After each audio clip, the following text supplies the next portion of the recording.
Shalom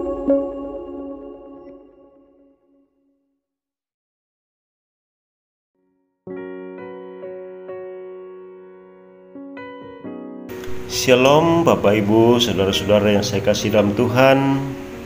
Selamat pagi, selamat menikmati hari yang baru, hari yang Tuhan karuniakan kepada kita hari ini. Saudara-saudara, sebelum kita menjalani kegiatan kita pada pagi hari ini, mari pertama-tama kita membangun persekutuan dengan Tuhan.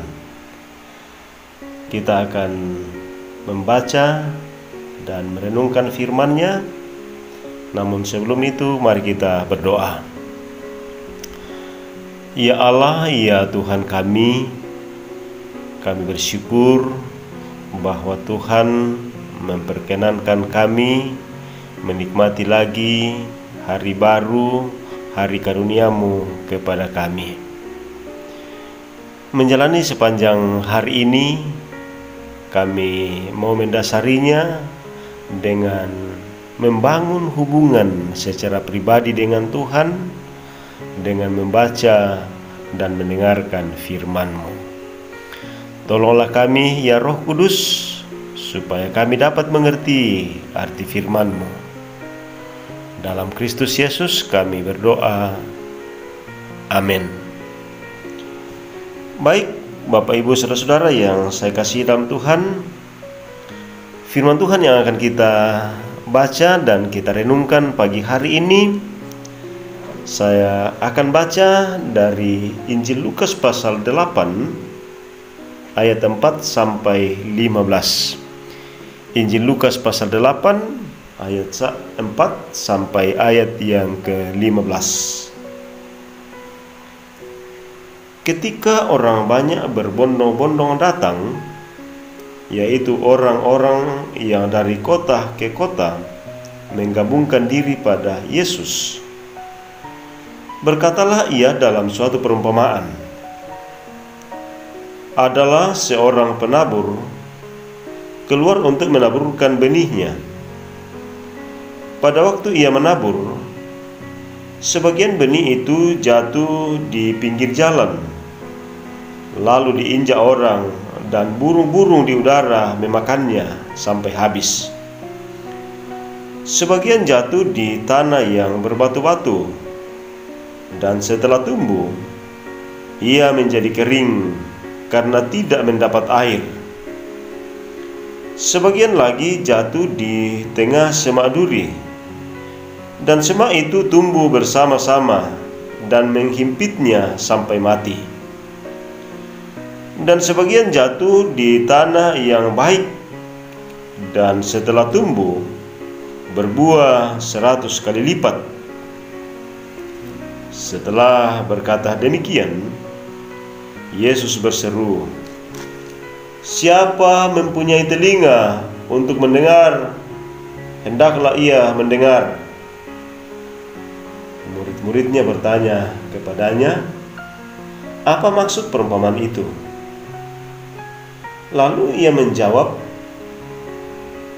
"Kepadamu diberi karunia untuk mengetahui rahasia kerajaan Allah, tetapi kepada orang-orang lain hal itu diberitakan dalam perumpamaan, supaya sekalipun memandang, mereka tidak melihat, dan sekalipun mendengar, mereka tidak mengerti."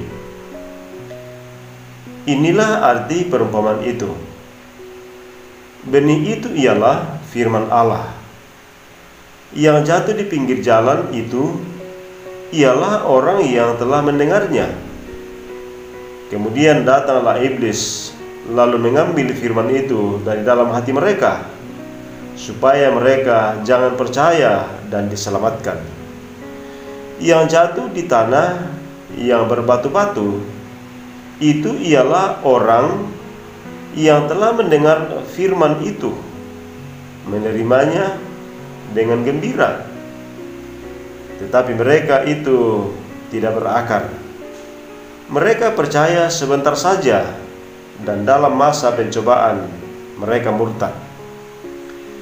Yang jatuh dalam semak duri ialah orang yang telah mendengar firman itu, dan dalam pertumbuhan selanjutnya mereka terhimpit oleh kekhawatiran dan kekayaan dan kenikmatan hidup, sehingga mereka tidak menghasilkan buah yang matang. Yang jatuh di tanah yang baik itu ialah orang yang setelah mendengar firman itu menyimpannya dalam hati yang baik dan mengeluarkan buah dalam ketekunan. Demikian firman Tuhan. Berbahagia setiap orang yang mendengarnya dan melakukannya dalam kehidupannya.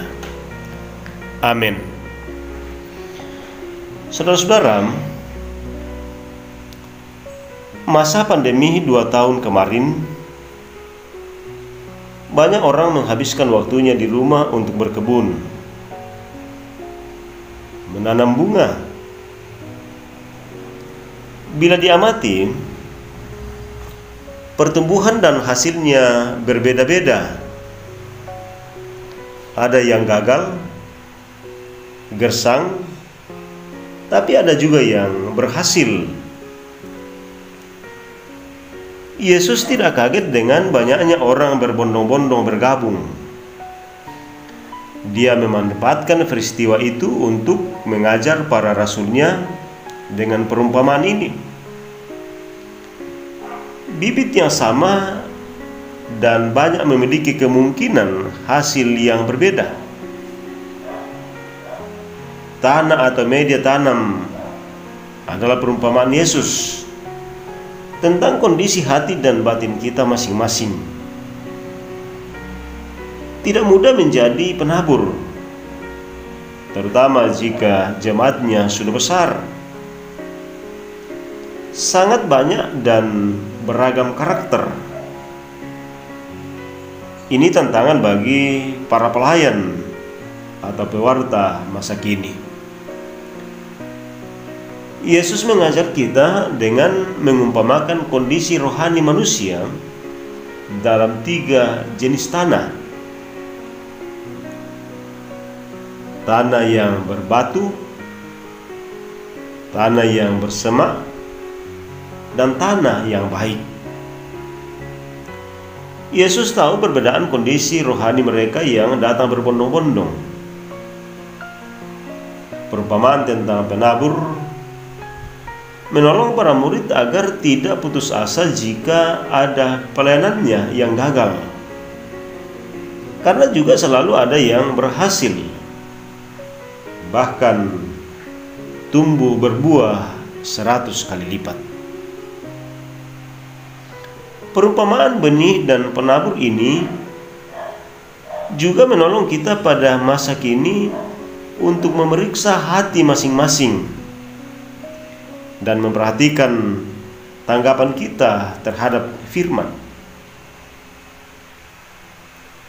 Hari ini kita diajak merenungkan bahwa mendengar firman saja belum cukup. Untuk bisa berhasil lalu berbuah, maka kita pun mesti menjadi pelaku firman. Serempak dengan itu, kita teguh percaya pada saat cobaan melanda kehidupan kita. Kiranya otoritas Injil membentuk hati kita dan perbuatan kita. Amin. Firman Tuhan. Mari kita berdoa. Kami bersyukur kepadamu ya Tuhan atas firman-Mu yang boleh kami dengar dan kami renungkan pagi hari ini. Kiranya oleh firman-Mu dalam menjalani kehidupan selanjutnya, kami benar-benar menjadikan hati kami menjadi tanah yang baik, yang di atasnya firman-Mu ditaburkan. firman-Mu yang kami dengar pagi hari ini kiranya berbuah lebat, hidup kami menjadi berkat bagi dunia ini. Tuhan Bapa di sorga, menjalani sepanjang hari ini hanya kepadamu kami serahkan hidup kami. Tuhan terus menyertai kami, Tuhan terus menolong kami, memberikan kami hikmat supaya hidup kami hari ini benar-benar menjadi kehidupan yang terus memuliakan Tuhan. Tuhan adalah Bapa kami dalam sorga. Kami berdoa saling menopang dalam doa satu dengan yang lain. Bahwa hari ini kami berdoa buat jemaat Tuhan yang sedang dalam pergumulan karena sakit penyakit, entah yang dirawat di rumah, entah yang dirawat di rumah sakit. Tuhan, hanya Engkaulah yang punya kuasa, punya otoritas untuk menyembuhkan apapun penyakit yang dialami oleh setiap umat-Mu. Kami doakan mereka, karuniakanlah kesembuhan, pulihkan keadaan mereka seperti sedia kala. Perkenankanlah mereka untuk menjalani hidup yang Engkau anugerahkan di dalam sukacita dan damai sejahtera bersama dengan Tuhan. Ya Tuhan, adalah Bapa kami dalam sorga, jemaat-Mu yang bergumul dengan pekerjaan yang menetap, kami berdoa untuk mereka, kiranya Engkau tuntun mereka, Engkau menyertai mereka, Engkau mendahului mereka dalam setiap rencana. Tunjukkanlah kepada mereka pekerjaan yang Engkau anggap layak bagi mereka. Ya Tuhan, adalah Bapa kami dalam sorga, ini doa kami, permohonan kami kepadamu. Dengarkanlah kami berdoa kepadamu di dalam Tuhan kami Yesus Kristus. Amin.